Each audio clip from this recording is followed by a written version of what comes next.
Welcome to the Spare Parts Racing Podcast, your podcast for all things motorsports. With your hosts, Sean Chavarella, Stephen Clary, and Taylor Moore. Hear that music? Hello, and welcome to another week's episode of Spare Parts Racing. I'm your host, Sean. I'm Stephen. And I'm Taylor. And friends, this week we got a fun show lined up for us. Going to be talking about some F1, some booting, some signings, get into some Canadian Grand Prix and Taylor's plans for the week. We have some IndyCar and Detroit action to talk about. We have NASCAR in St. Louis. And, whatever else we decide to throw our way. Because who knows what can happen. How's everyone doing this week? Good. Been a hell of a week, hasn't it? Wait, has it been a hell of a week? What do you mean? It's only Tuesday, and I want this week to be over. Oh, geez. That's how my week's going. That's not a good start to the week. That is concerning. So who's having a worse start to the week, Steven or Ocon? Well, I still have a job as of now. I guess technically he I does too, but guess Ocon is having a worse start to the week. But then again, Ocon has millions of dollars and Steven does not. So Yeah, I would be Ocon over Steven every day of the week. I'd be much less worried about a lot of things in life if my job was to go drive around and my worst worry was not getting along with my teammate. Mm-hmm. And being canned That's by fair. my team. So anyway, I guess I'll start with that. So yeah, Ocon is out. Are we surprised? No. Absolutely not. Honestly, I'm a little bit surprised that they are just kind of being like, yeah, you're done. Because obviously this happened all after Monaco, where they probably got together, talked to him. It's like, okay, I know we were working on extension, but no, you're done. End of this year, we're parting ways. Yeah.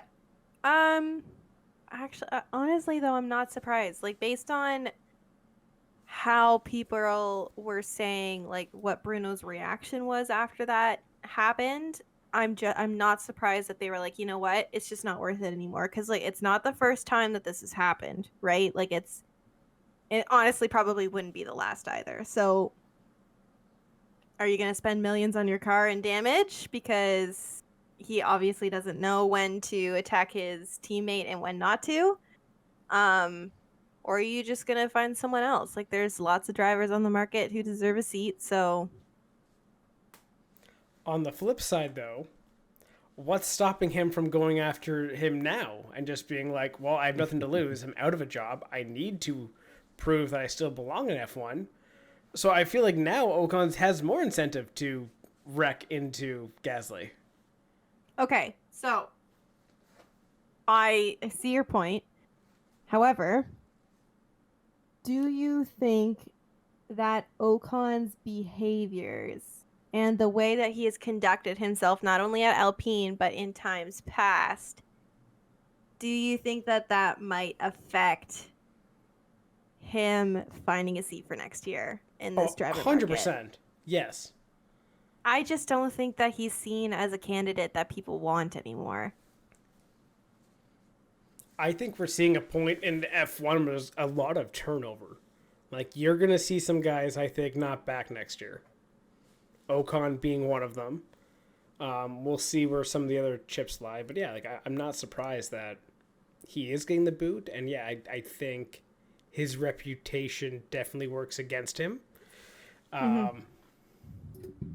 But at the same time, I'm now excited to see what the rest of the season brings. Like, I think now it can be very spicy with Ocon potentially saying fuck it or not listening to team orders because, well, what if I don't? Now I feel like that on the flip side, Alpine can be like, you follow orders or we fire you prematurely. That can also be a thing.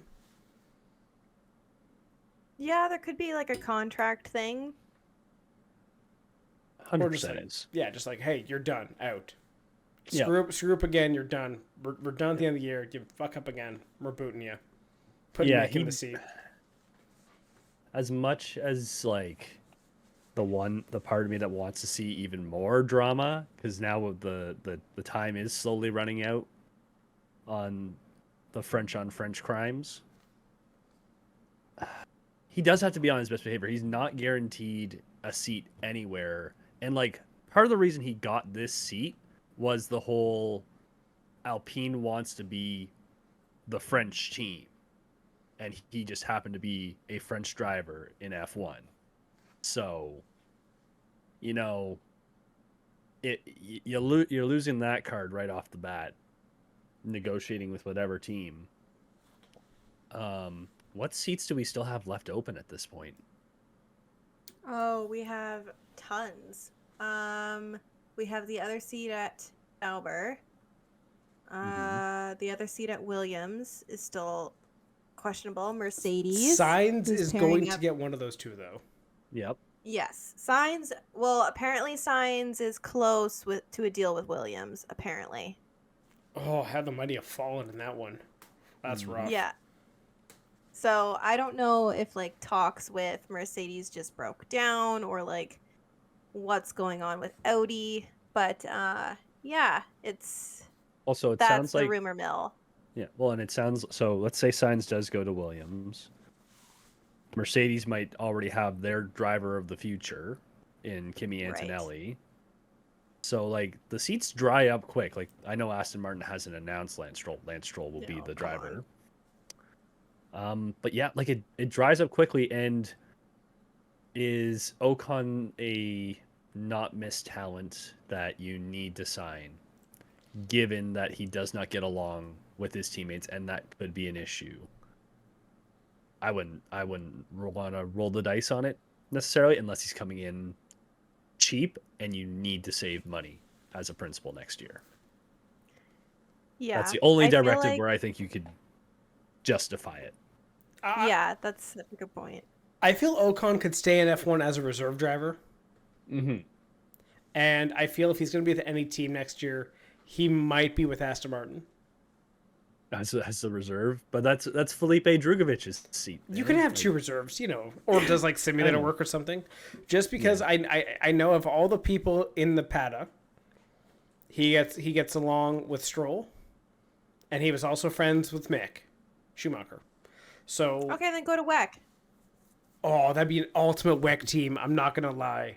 Stroll, Ocon, Schumacher. Oh, please make that happen. That would be fun, honestly. I would like that team a lot. But yeah, like I could see him going there. Maybe he does WEC also, you know.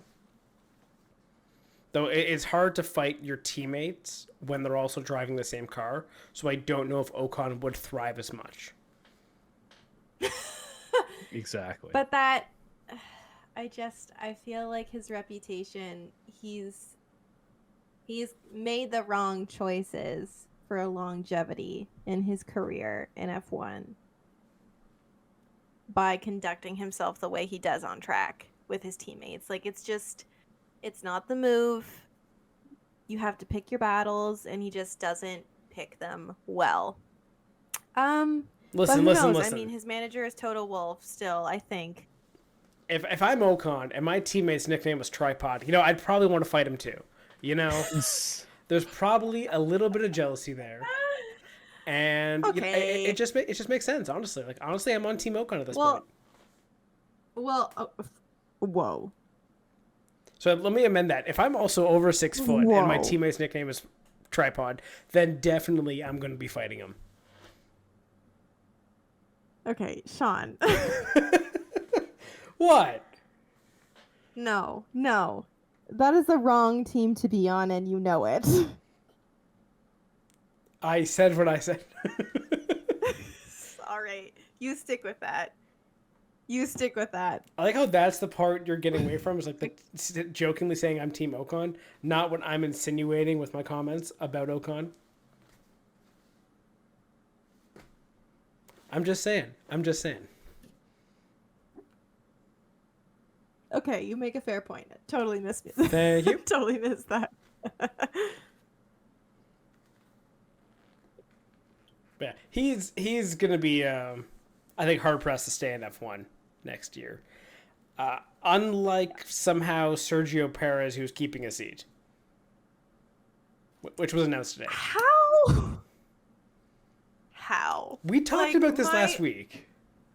We did, but I was like, huh? I was still confused.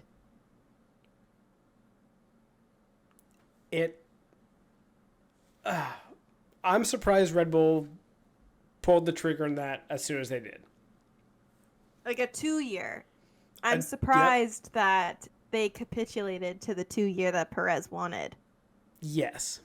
So 2 years, which, okay, interesting call on that one. Plus, you also have had the first half of this year, he's been fine. The second of the first bit, last few races, he has been so good. What is Perez? Because we've kind of seen this in the past where he starts a season well. As the season goes on, he kind of tapers off. Is that really what you want in your number 2? As you can see, other teams are now ramping up and catching your pace. Your car's flaws have been found out. Mm-hmm. And I think it's a total unforced error. Like, they didn't need to make this signing right away. I do wonder, though, if they pulled the trigger for stability reasons. Like, it's not like Perez has been terrible. Like, he's still a solid number 2. I mean, he has bad races, yeah, but he's still solid in terms of backing up Max Verstappen, right? That's his purpose. We know that. It's clear. But with everything else that has been going on and the turmoil internally in the team, like, I wonder if they opted to provide more of like a stable pairing so that people could stop questioning whether or not Verstappen was leaving. And, you know, kind of going into the next 2 years working with what they have. Like, it's not that Sergio's a bad driver. He just has bad races. I just don't see why it had to be made now.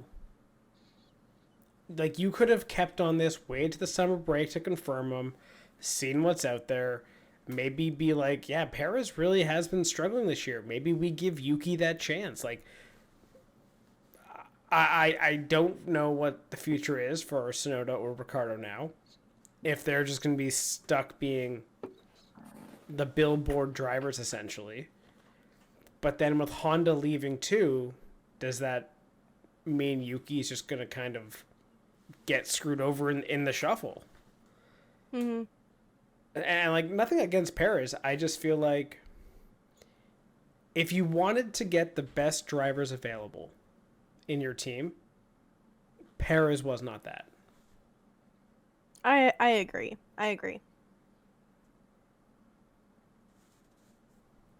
Yeah, I'm just trying to think through the rest of the driver market. Like, yeah, there are other Don't hurt options. yourself.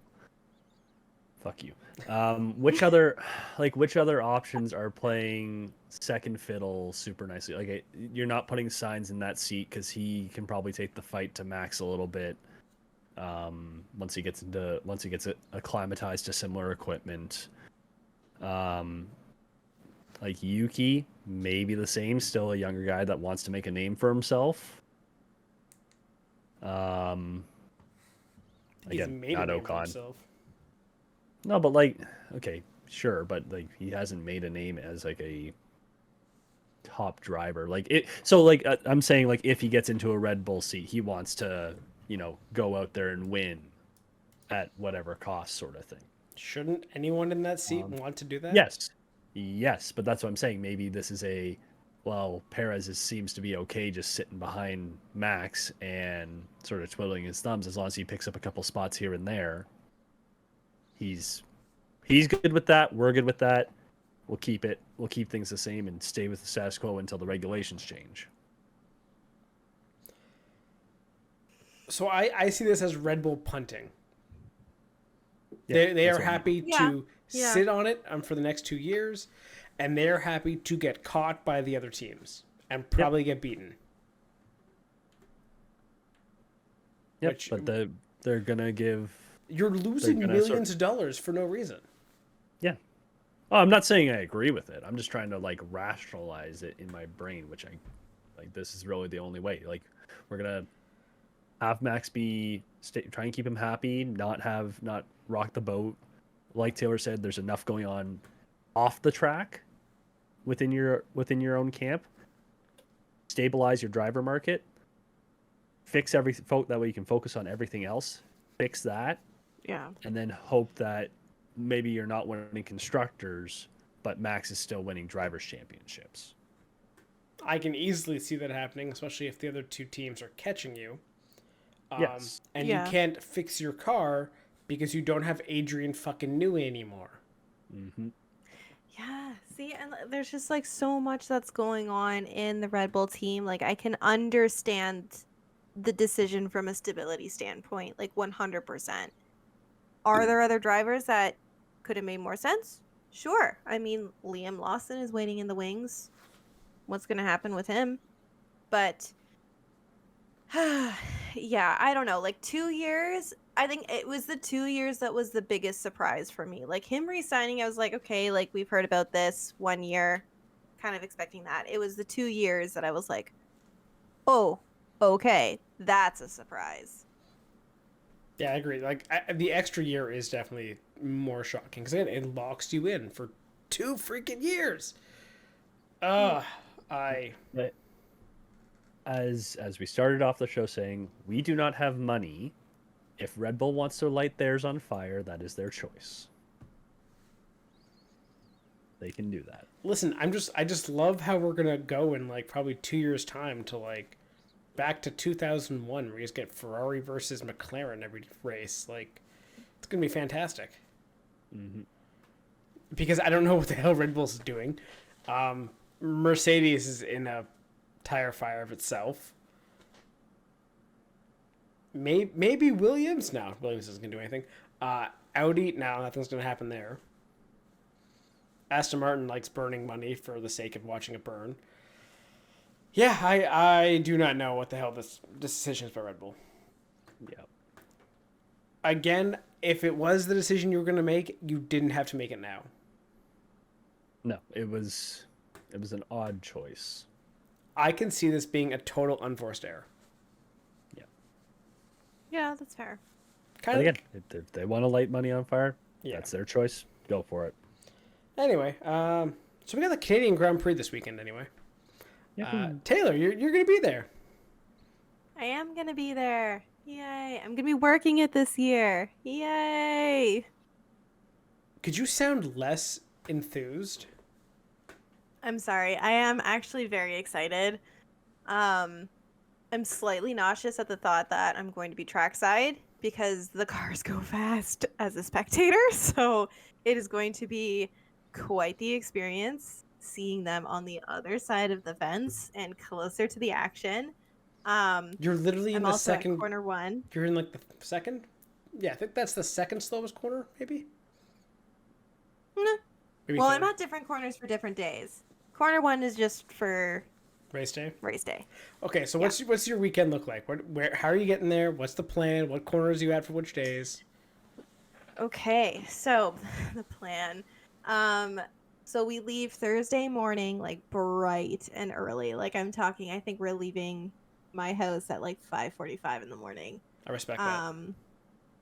Yeah, I mean, like we have to go pick up our friend Josh from CTMP, so because he lives in Barrie, so that was, I guess, the place that made the most sense for him to leave his car.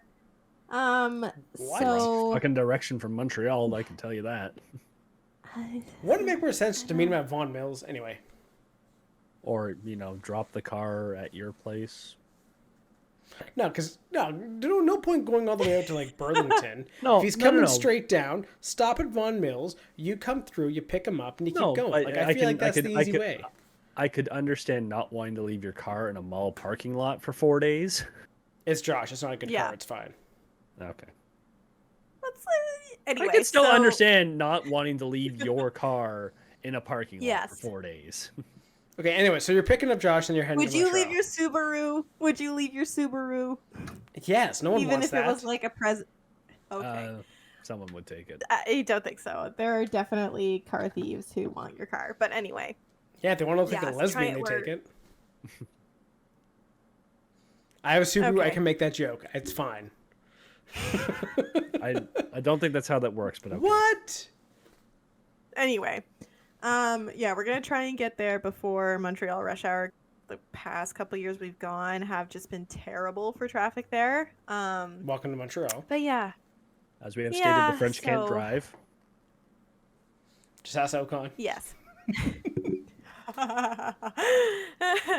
Yeah, so we're staying close to the main train station, so it'll be very easy for us to get to the track in the morning. But our morning meeting is at 6:15 in the morning on Friday. But yeah, it's gonna be long days, but Have I you think it's checked gonna be the super weather? fun. Yeah, it's gonna be raining all weekend. Lovely. Can't wait. Weren't you there? Wasn't it like flooded out last year too? On like the Yeah, Friday? it was soaked. On the Saturday, it was soaking. Like, it Fantastic. was awful. Or was it the Friday? It might have been the Friday. But it was truly awful. I remember being, like, absolutely soaked. The guys were absolutely soaked. Like, it was just not a good situation for anyone. But, yeah, it's going to rain again. And it's supposed to thunderstorm again on our way up. So Oh, it's that'll be the raining. third year in a row. It's 70% the entire weekend. I love my life. I'm so excited. You know what you're gonna So get to pumped. watch on Sunday? Chaos. A bunch of laps behind the safety car. Yep. Yeah. Yeah. What corner? What corner did we say you're working in again? So on Sunday she's in one. But what do you for everything Yeah, else? Sunday I'm in one. Ooh, 1 second. Let me check the email. I hope you got your shoulder workouts in, because that flag's going to be moving a lot. I honestly don't know if I'm actually going to be flagging because there's so many people working the corner. What else do you do? Stand there and look pretty, I guess. Yeah, that's fair. I don't know. okay. Honestly, I'll have more to say when I come back. Stalling for Which time as you you find won't- out the corners. Yada yada I know, I'm yada. trying to figure it out. Steven, well, she looks There's for so the many corners. emails. What corner Yeah. would you want to work? Ooh. Part of me, I don't know, like 13 would be fun. Coming off the straight. Yeah, like Wall Champions. All right, I kind got of. it. Yeah, that 13 or 14, somewhere in there. I'd say 13 because then you can see them coming all the way down. Hairpin be fun. 10, yeah, Okay, I I was gonna got say it. 10. Okay, so where are So you at, corner Taylor? 3. Yeah, corner 3 on Friday. Ooh, that's a rough Corner one. 6 on Saturday. 6 would be fun. And corner 1 on Sunday. Okay. I think that is actually a very, very good placement for the weekend. Yeah, I'm excited. I'm with Peter all weekend, so he can't get rid of me. Oh, that's a shame for great. him. Yeah, that's what I said to him too. I was like, it sucks to be you. I hope he doesn't murder you too much. But you can always just throw your body in the St. Lawrence. It's fine. I like how broken she looks at me suggesting Peter would kill her. It's fantastic. Because there's a part of you that knows it's true. There's a part of you that knows it's true. It's okay. No, absolutely not, but all right. Anyway. So yeah, excited for it. Should be good.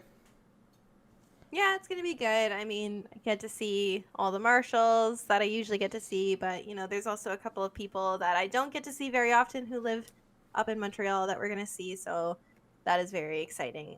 But yeah, it's going to be a good weekend, and then I turn around and go to Winnipeg for a couple days, so yeah, busy week. Have fun with the mosquitoes in Winnipeg. That's all I know about Winnipeg in the summer. But that's a next week problem for you. Anyway, so yeah. Moving on, I guess. I was going to make a terrible transition away from the Peter killing you into a... Speaking of killing, here, let's talk about IndyCar in Detroit. Because... did you guys watch anything to the IndyCar in Detroit this week? Because it was... People were getting angry. Yeah. Yeah, I People are listened still to angry. it. Are they? Well, I saw the whole thing with Canapino We'll get to And that for one. sure. Yeah. We got that one to talk about. We have Santino Ferrucci and Andretti right. fighting each other. Yeah, we just have a whole lot of shenanigans, and then also just like, you know, the track is terrible. Yeah. It's not a good track. No, it is bad. It is. It is basically Nashville, but not cool. Not cool. There's no bridge. Okay, fair. I was gonna ask what your definition or your guideline for coolness is. Basically, the fact that Nashville had, like, you know, a lot of straights, one tight zone for passing, and nowhere to go if shit hits the fan. Yeah. It's like Detroit. The only problem with Detroit is it is like half the size. It's tiny. It's a tiny ass track. It's so small they have to split the pit lane in half because there's actually no reasonable place to put it. And like it's a weird race. However, I counter you with Chevy headquarters. Who are moving out of there in like 2 years. I know. Like, Well, then we'll move it, take it, and move it somewhere else afterwards. we all know where we want it to go. Yes. Michigan. Yeah. Anyway, yeah. So the race was starting the weekend. You had a little bit of a feud and flare up in practice and qualifying, with Ferrucci and Kirkwood, and basically Kirkwood, I think, saying like, "Go talk to your boyfriend teammate or something about Yeah. Herta." Yeah. Honestly, when it comes to chirps, really weak. Like not really a good one. So, but yeah, so you had them kind of fuming, and honestly, in the race, not a whole lot happened. There's, I think, only one contact between the two of them. Like there in one of the restarts, Herta dive bombed and hip checked Ferrucci. And it was one of those things where I actually don't even think Herta meant to do it. It was just that shitty of a corner. Well, and the track, I think that point, the rain had come out, I think. It had, yeah. So it was still a little slick. So. See, it was definitely a weird race, as I feel like you could see in the results. And a lot of guys who were, you know, expected to maybe be contenders, were not. So, but, you know, if fuel saving ever becomes an issue of a race, you know who's going to win the race. And Dixon brings it home and freaking, you know, did we count him out at the beginning of the year of getting that 8th championship? No, I don't think so. No. I'm starting to think that Dixon might have it this year, you know? Maybe. I mean, I think that's the joy of IndyCar. It's like sometimes you just like truly never know. I think it's gonna be tight again this year. So I think the funniest thing regarding this race, do you remember what I ended talking about IndyCar last week with, right? And I was like, wow, Palou is ridiculously consistent. Top 5 guaranteed. So anyway, Palou was not top 5. Wasn't even top 5 times 3. One of the worst races he has had in like 2 years. So obviously it's the track's fault, right? Yeah. Definitely. But you had like a whole bunch of random things happening. The cars are so fucking tough they can slam into each other and not break. Only one car didn't finish this race.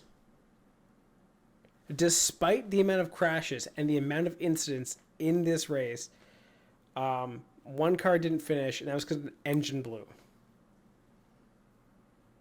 And was it a Honda? That was a Chevy, actually. Ooh. Little twist there. Aha. Yes, Christian Rasmussen blew his engine. Ugh. But yeah, it was a interesting race. And then you had the whole Canapino thing. Oh, yeah. Yeah. Which... So what do you guys know about that? The Canapino and Theo Porcher thing. So all I know about it is what I've like basically seen on the internet is that Pusher, like I guess there was an incident between the two of them during the race, and then Pusher has been getting death threats, has said that he's been getting death threats on Twitter, X, whatever, and then Canapino was like, yeah, Twitter. I guess Canapino was like, I haven't seen any, so it's not real. / didn't say anything. Liked something about somebody tweeted Pusher's name wrong. Canapino liked it. I don't know. I just saw a lot of Will Buxton going off and hating everything about Canapino's response to this. Honestly, I kind of really... I don't think it was that bad. It falls a little flat especially at the end, where he's like, I've dealt with this my entire life and I've learned to just accept it. And it's like, well, Yeah. He's also like, Pusher's how old? Like, he's a kid, right? Yes. Yeah. It's very different. How old is Canapino? That is very true. Pusher's 20, turning 21. Yeah, I do not know how old Campino is. I don't have that in front of me, and I don't really want to pull it up. But he's been around. I think he's probably late 20s. Maybe 30. He is 34. Fuck, Okay. really? Yeah. All right. Okay. Okay. So, as a 34-year-old man, You make the basically kids just- cry. No? No. Okay.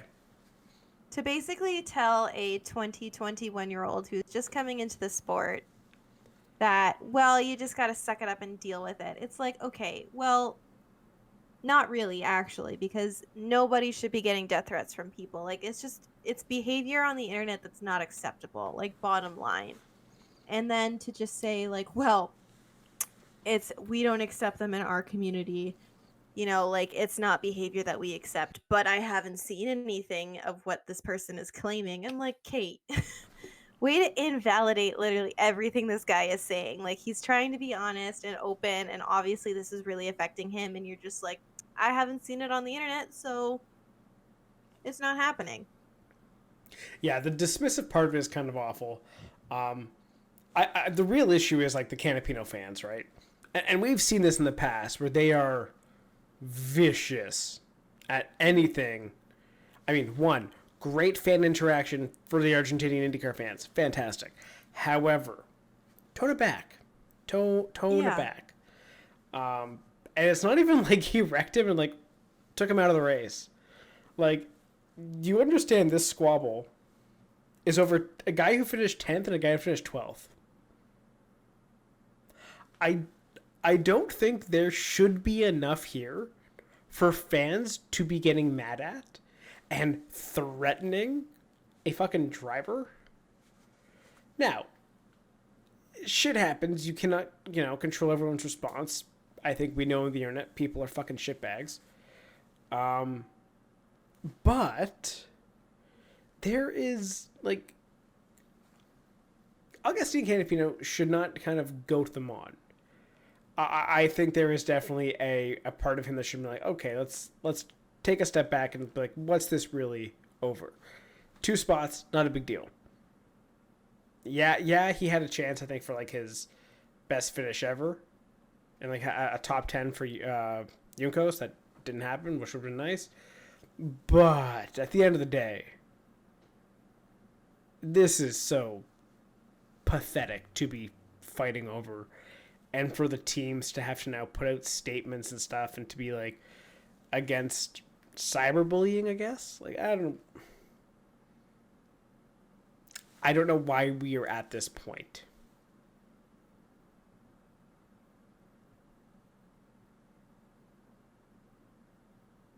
Yeah. Doesn't make a whole lot of sense. Yeah. But yeah, like, I'm just going through because evidently, like we've talked about before with a couple different drivers, I guess, namely in IndyCar, Pato Award, your likes are visible to everybody. So when you like all the things that people are saying that are supporting you, and basically, while the death threats are not, he's not liking the death threats, he is liking people going after Pourchaire and basically calling him a fucking idiot. Yeah. So, like, it's like there's one here. Well, there's a lot in his like section first and foremost, but there's one that says it's he's Callum Pourchaire, relating back to the incident between Eilert and Canapino last year. I can't remember which race it was, but yeah, like it's like when you do that, people see it and they're like, oh, this is how I can get a response from an IndyCar driver or a reaction from an IndyCar driver. So, yeah. Does not help to say one thing and then also, like, silently continue to stir things up. Yeah. So.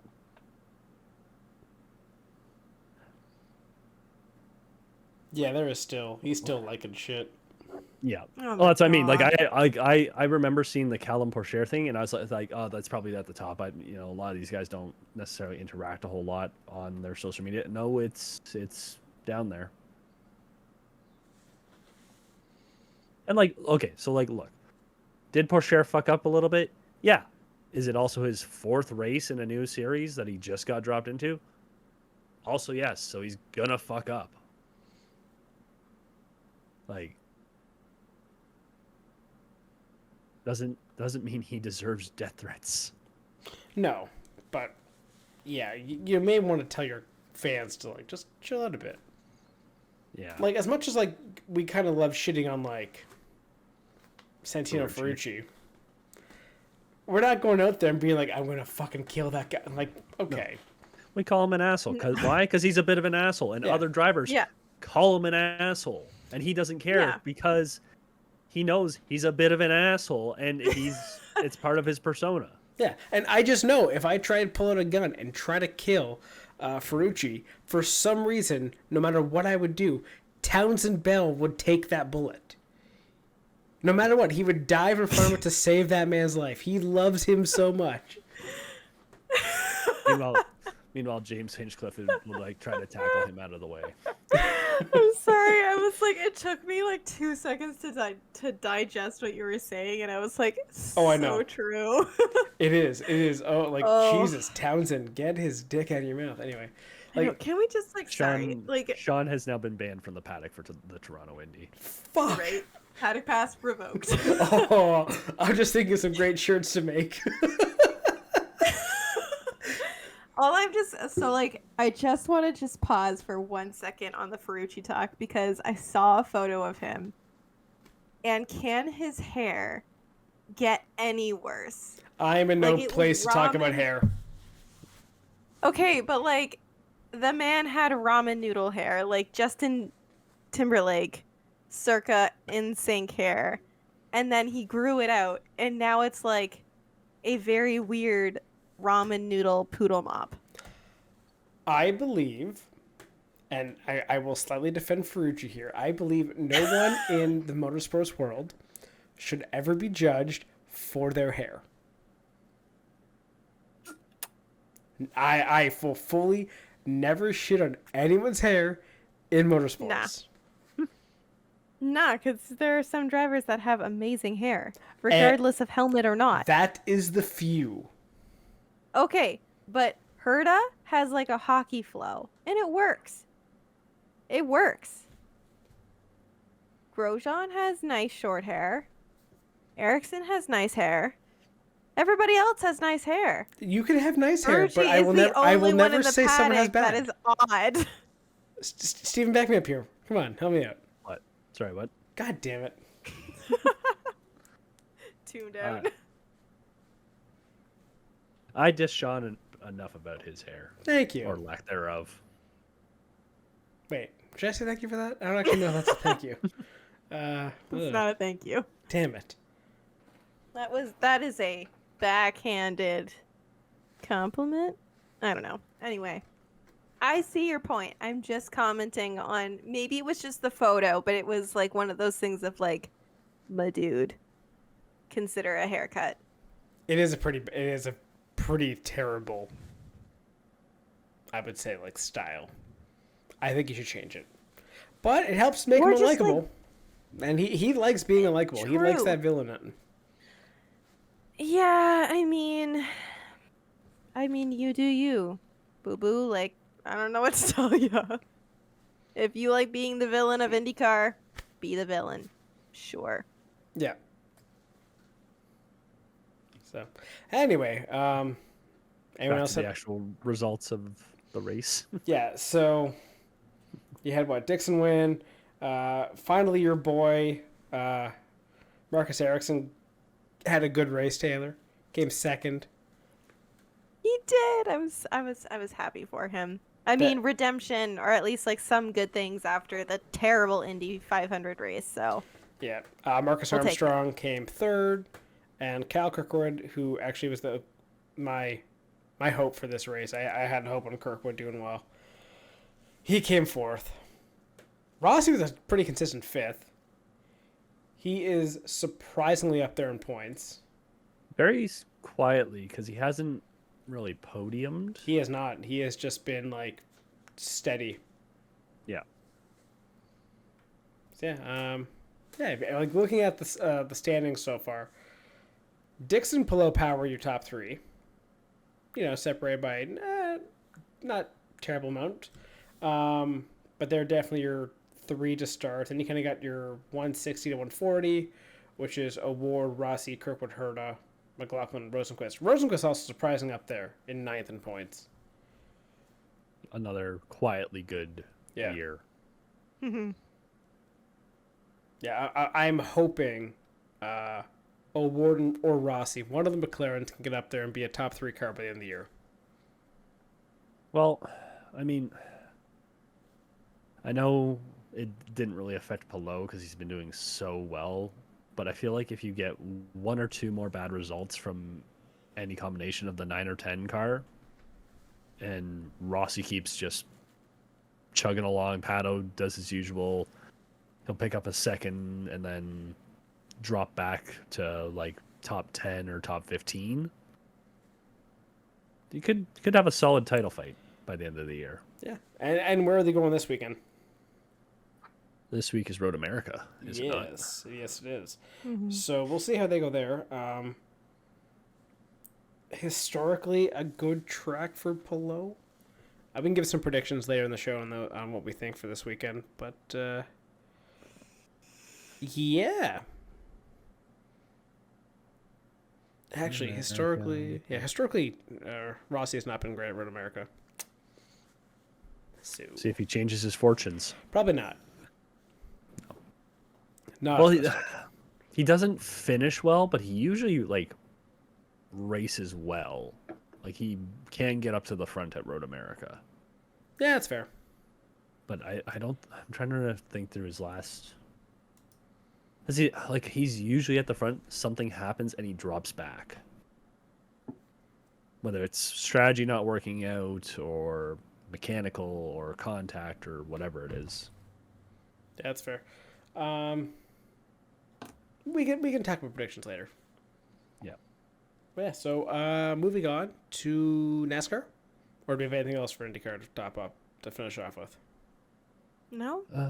No. Yeah. Okay. So NASCAR it is. Most important news of the week also came out today. Larson got his waiver. Oh, surprise! Let's just be happy. Give some applause to NASCAR. NASCAR's You golden didn't boy. fuck up. Good job. Exactly. They didn't do the stupid thing for once. Let's. They just took a long time to get to the correct decision. Listen, when it comes Which to is like, par for the course. you definitely know the guys that run NASCAR. They were given extra time to complete tests in school. They were part of that group, just like, okay, you get extra time. You'll get there eventually, and they did. Yeah, I think it's also, you see the fan outrage for the last 2 week or the last week or so.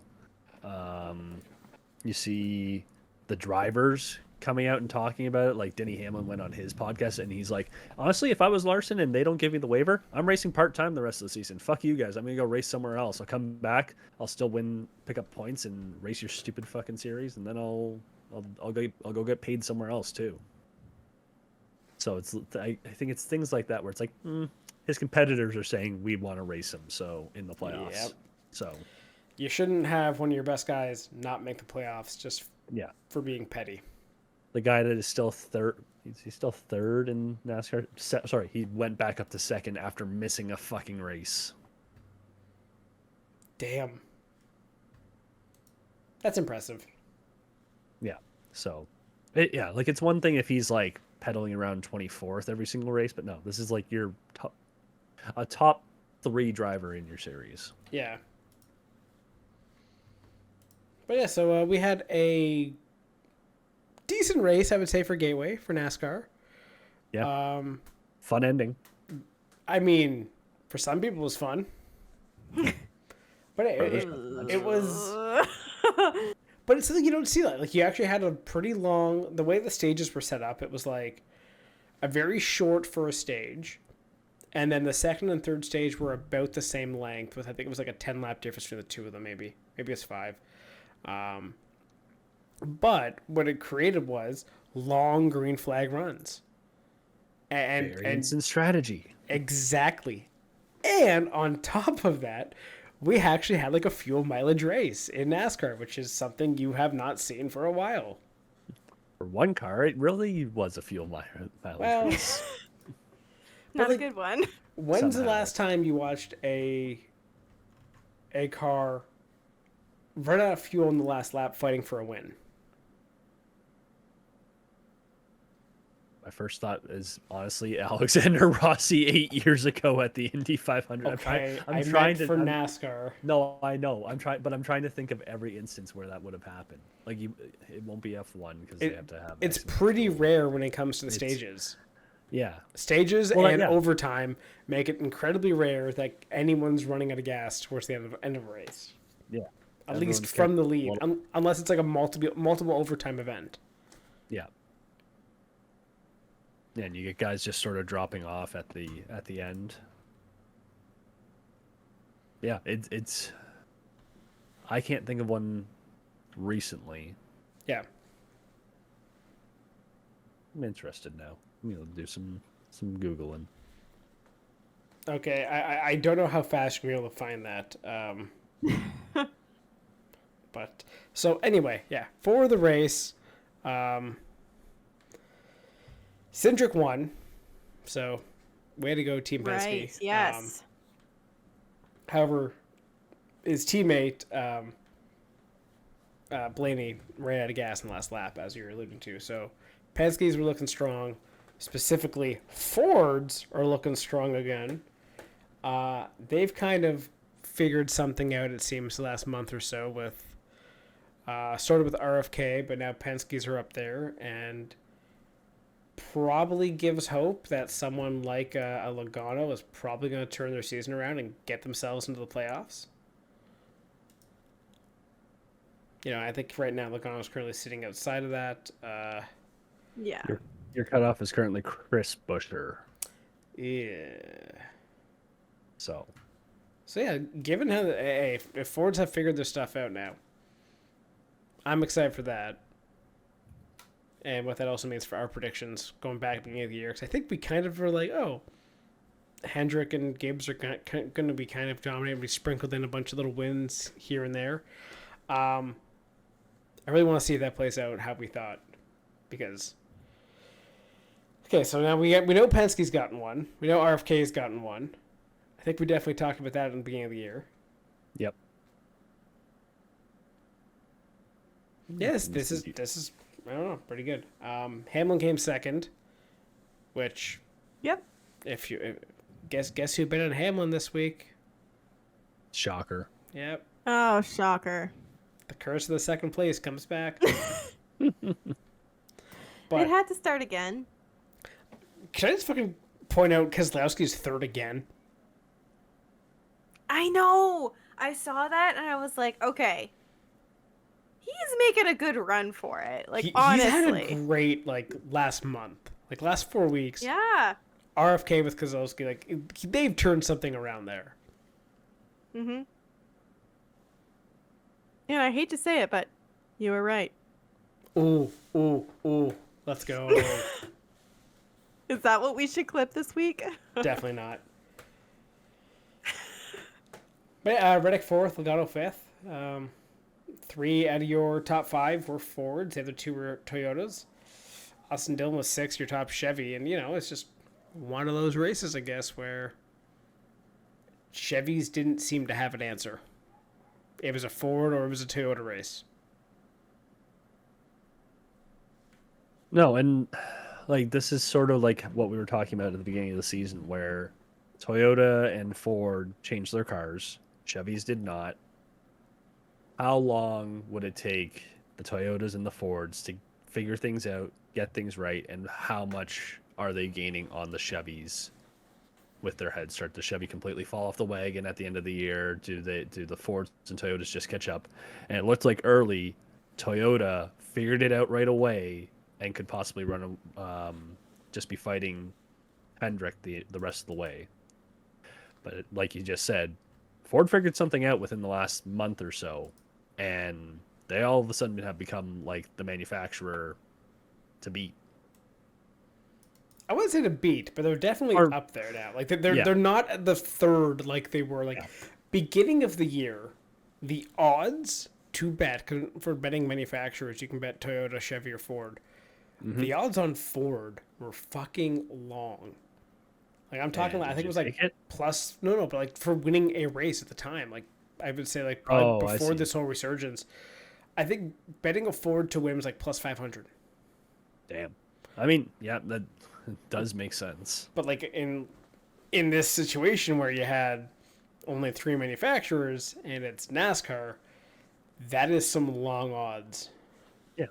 No, but again, like that just shows how far. Like the Fords had nothing. They had no top end speed. They had no acceleration. They didn't have anything, right? Like they what have they been known for? Like the past couple of years, it was they were really good at getting in line together and pushing their train along at the super speedways. They could at the very least do that if they couldn't do anything else. Yeah, that's fair. Right? Didn't even have that this year. But I guess when's our next super speedway here? Ooh, I'm very curious now.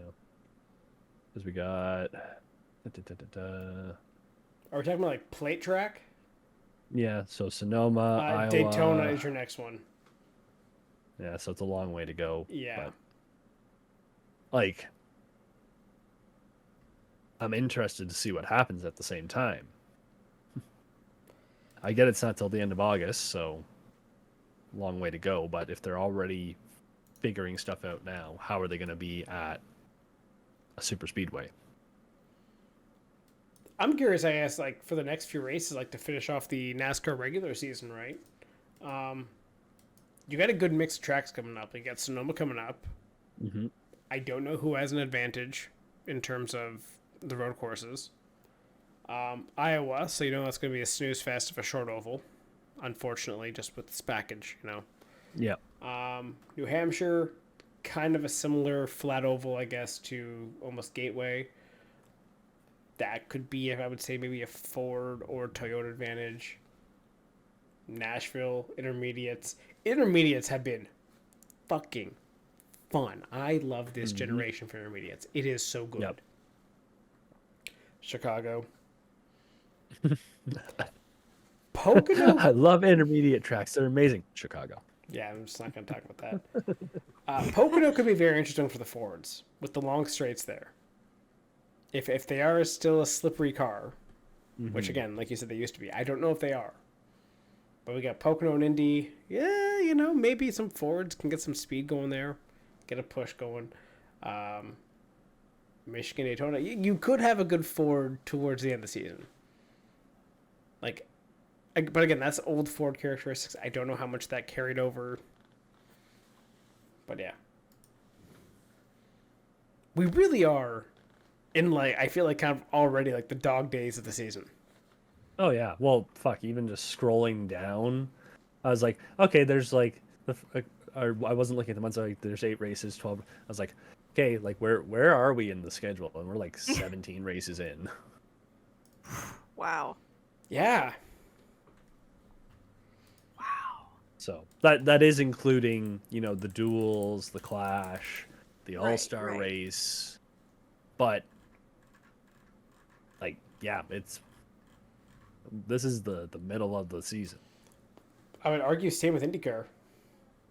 A little bit. Like a little bit we're different. over the 2/3 mark on IndyCar and NASCAR. No, that can't be right. I mean, races, IndyCar kind of cheats because they have 2 double headers. But yeah, we are yeah. 6 races done in IndyCar. It doesn't include Thermal Club. Wow. And you only have 1, 2, 3, 4, 5, 6, 7, 8, 9 races left, plus 2 double headers. So 11. Yeah, that's over a third. We are into the That's second third. crazy. I know. The IndyCar season is so short, though. Like, it always feels like a blink of the eye. Yeah, well, it's all sort of squeezed into like 2 months. Yeah. It's May, But June, the July. NASCAR season Yeah. feels like a lifetime. Because they run every week. Yeah, it's kind of funny how fast it's going. And then NASCAR, or not NASCAR, F1 now actually just feels like it just drags on forever. And even F1, how far are we into F1 season so far?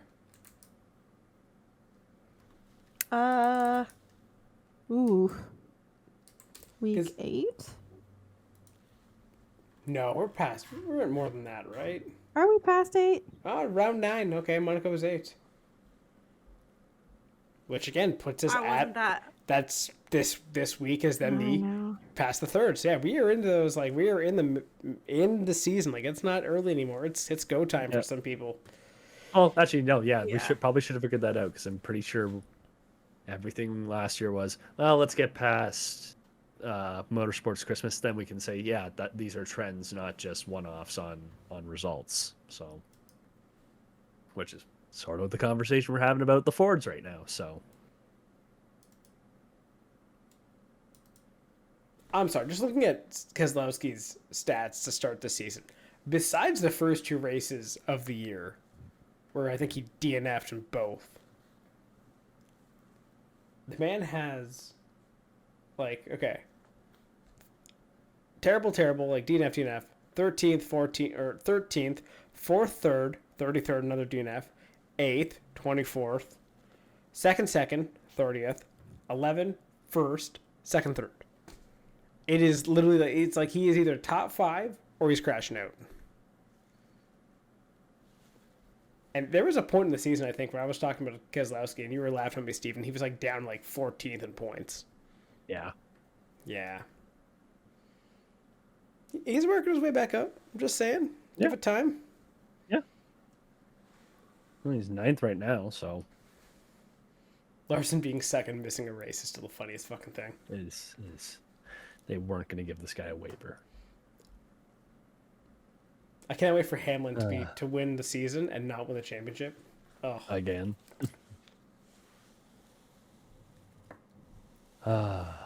even Chase Actually, Elliott is surprisingly, like, he's 3rd, but he hasn't been remarkable at all. No, he's NASCAR's Rossi right now. Just quietly 100%. You were does his bang on does with his that. thing. Yeah. Does his thing. Even Truex kind of the same. Like, no win. Like, Elliott at least has a win. Yeah. Truex Started high, and then he's been kind of trickling back now. falling back. Yeah. But even like I guess being in the dog days, at one point in the Detroit race, I don't know if you heard Grosjean's radio, but he was basically like, season's over. Why are we even going back out there after he? I think it was when out. him and Lundgaard got pinned together. It's like, well, still points available, you know. Yeah. Now, was there really points? Oh, we forgot about this other IndyCar I want to talk about. What's that? I just realized. What day? Blomqvist being booted for Castroneves. Oh yeah, forgot about that. And now it's come out that he's actually still with the team, but he's not racing an IndyCar. He's still an employee of the team. They're probably going to move him back over to... But I feel kind of bad that experiment has seemed to run its course. Very quick execution. Yeah. Let's see, IndyCar. So yeah, 15th did not qualify. That was thermal. Yeah. 22, 19, 23, 31. In Indy, you can write off because it's his first run on exactly an oval. So to be fair, gets replaced by Castroneves, 25th. Ooh. Yeah. Maybe it's not the driver. Yeah. Maybe it's more of the technical team behind that car is not doing a good job on it. Yeah. Yeah. Also, looking at the standings, I'm heartbroken. Kiffin is no longer leading the rookie championship. Oh. Well, wah. there's still some. There's still 2/3 of the season left. Hey, he had his worst week in Detroit, and that was because he got taken out in a wreck that wasn't even his fault. And that was because, I think, was it Ferrucci punted Castroneves. Yeah. So, again, not saying it's a bad result for Castroneves being his fault, but what are you doing in a position on track to be punted by Santino Ferrucci? There are some questions there. Just saying. But yes. Anyway. Moving on for some... Or do we have anything else, or can we do predictions? You can do predictions. Let's do some predictions, guys, for this weekend. What do you want? Do you want Sonoma, Canadian Grand Prix, or Road America first? Also, this week is fucking awesome for us and terrible at the same time. Yeah. Because it's all on the same time. Yeah. So my setup here is going to have one here, one there, one there. It's going to be great. You're going to have eyes like a Chameleon? chameleon. Just whoop. Already do, man. Already do. Yeah. Do you see how many screens I work with here? Yes. All of the screens. Let's start with Sonoma. Simple one. Who do you guys think is going to be a winner in Sonoma for NASCAR? Do we want the chaos answer or the serious answer? I will pick Chaos answer. Pick the one you'll put $2 on. Because I kind of want to see the odds on it right now, and we kind of talked about it, but didn't. How much the Cindric win fucks up the playoffs for a lot of guys. Yep. You know what would fuck that up even further? A Michael McDowell win, which is possible on a road course. Okay. Okay, I like where this is going. So I'll say McDowell. I don't hate that.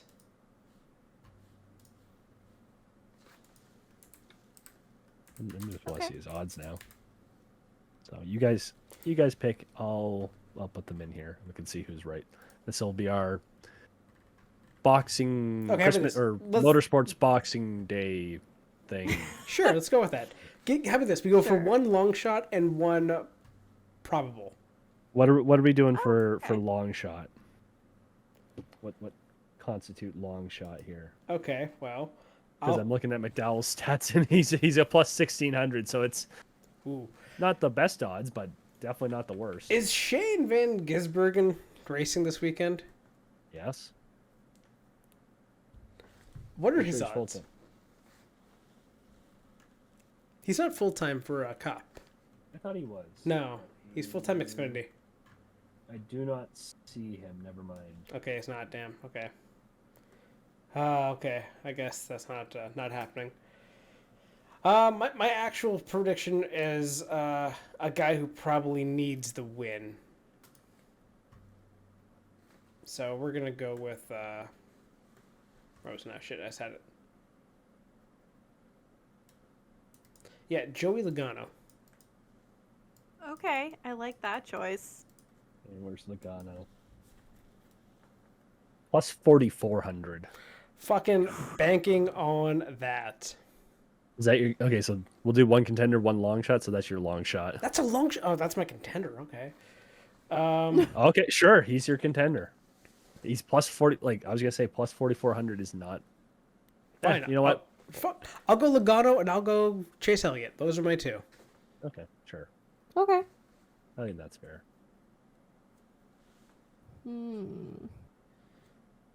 Oof.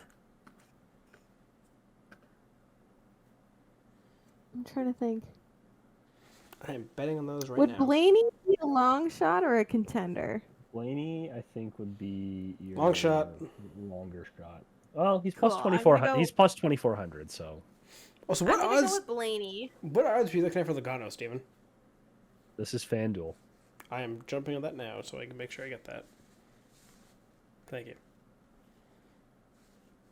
Okay, I'm gonna go with Blaney for my long shot and contender. Denny, Hamlin. Sure, Uh, he's plus well- 21. Okay, those are both decent. Yeah, I'll say plus. Yeah, that's weird how they've set this up. See, did Hamlin's odds change or something? Because he's sandwiched in the middle of a bunch of 2,400s. But all right, contender. I put McDowell. Long shot. I'll say. Sure, let's go Bubba. Why not? That'll be fun.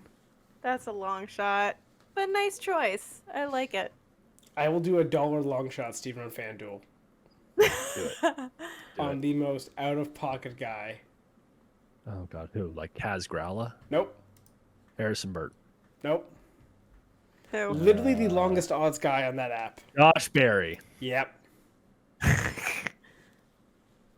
That actually isn't a terrible pick. No. $1 gets you 390, so Yeah, go for it. we say fuck it. Okay. There's your NASCAR. Do you want to do IndyCar or F1? I'll say let's do F1 because I already have a $5 bet on that one. Okay. My prediction for Canadian Grand Prix: Yep. Carlos Sainz. Red Bull said this is probably not going to be a track that is their strength because of the curbs on it and the transition back and forth that you have to be aggressive. So they're going to have some loss of downforce. In that case, we have seen the Ferraris are kind of, I would say, a little bit of a better car.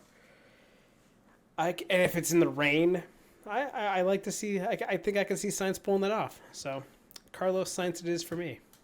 Okay. Okay. Yeah. Actually, who am I kidding? I just put fucking Leclerc in here. All right. Am I wrong? Tell me I'm wrong, and I will change it right now. Tell me she does not try to steal Leclerc's dog this weekend. Oh yeah, that's fair. Oh, Leo. No, he pees everywhere. He's a puppy. They do that. I know. I wasn't gonna choose Leclerc. I was honestly, I was gonna go with Max Verstappen. I was like, Yeah. he didn't win last week, so he's gonna win this week. I mean, actually, I don't think Should- anyone won last week for F1. Okay, 2 weeks ago, whatever. Last time. Should I take Leclerc for the lulz? Oh, definitely. I swear on my life, if Leclerc wins, I'm gonna not return from Montreal. Okay. Now I'll get to the joke that I had ready for fucking the Indy 500 when we were doing those predictions. Because when I was setting this up, we always do 2 drivers for NASCAR and IndyCar or NASCAR and F1, and I had dragged down F1 to set it up, and it auto-filled to F2. So yeah, pick an F2 driver, and by F2 I mean the back half of the F1 field, not actual F2. What are we defining as the back half? The teams that are in the back half of the grid. So that would be your Alpines, your I guess V carbs, your Yuki. yeah, that's fair. There is no better answer than Yuki. Yep, probably should have seen Yeah. that one coming. Gasly.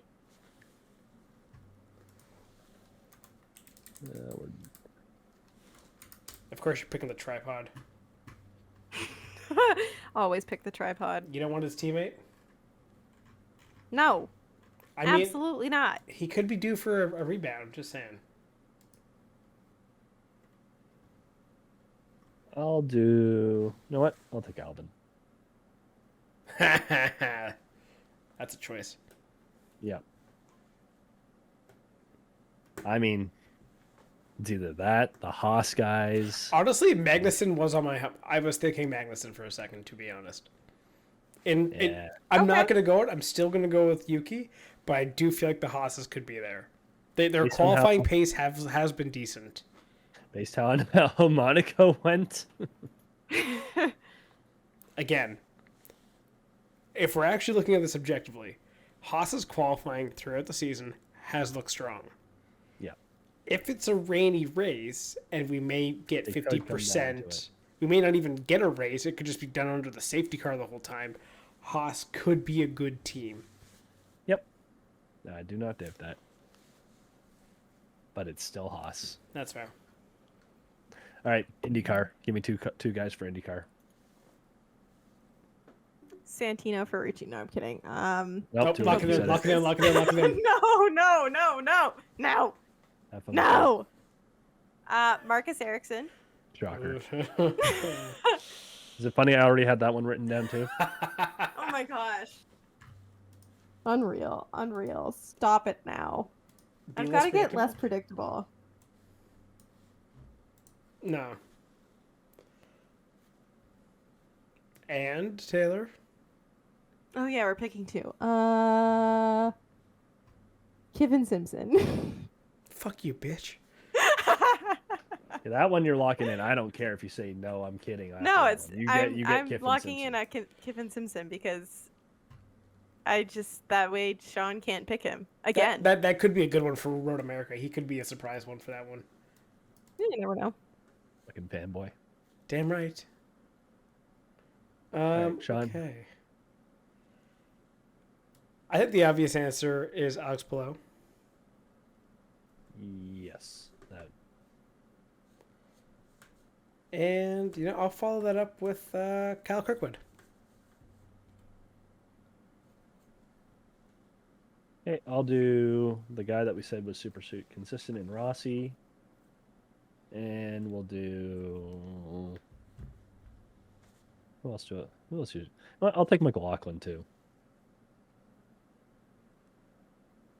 What could go wrong? All right. Fair That's enough. Okay, so all we got for this week. Anything else to talk about? No, I think that's pretty much it. Well, on that Unless note, unless you got a list of death threats you want to go to. okay, so let's see now. I'm just going to start threatening everyone in the IndyCar paddock who is not named Kiffin Simpson. I thought you were gonna say you'll cause bodily harm to, like, I don't know, Yuki. Threaten to How would you take a hurt finger Yuki? off. You're a sick fuck. Cause you take a finger off him, you win races in F1. That's how it works. You got to sacrifice a body part. This math is mapping. Yeah. Really? Signs had appendix taken out, right? What are the Why are we Preludes? taking a finger? Norris had his fucking nose beaten in for some reason.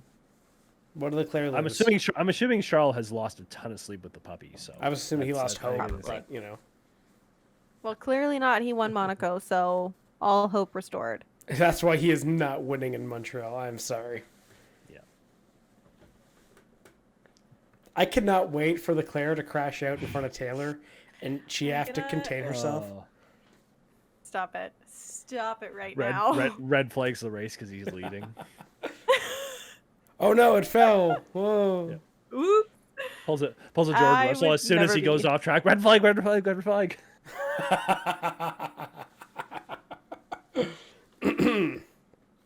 You guys suck. Goes back to the last timing loop. Anyway, on that wonderful note, thank you very much for listening. Have a good week. Taylor, enjoy Montreal. And Thank we'll be you. back next week. And thank you and goodbye. Thank you for tuning in to the Spare Parts Racing podcast. Remember to subscribe so you don't miss an episode, and follow the show on Twitter at Spare Parts Racing. That's Spare Parts RACIN, and on TikTok at Spare Parts Pod. Follow the hosts at Sean Chavarella, at Stephen Clary, and at Tay Moore.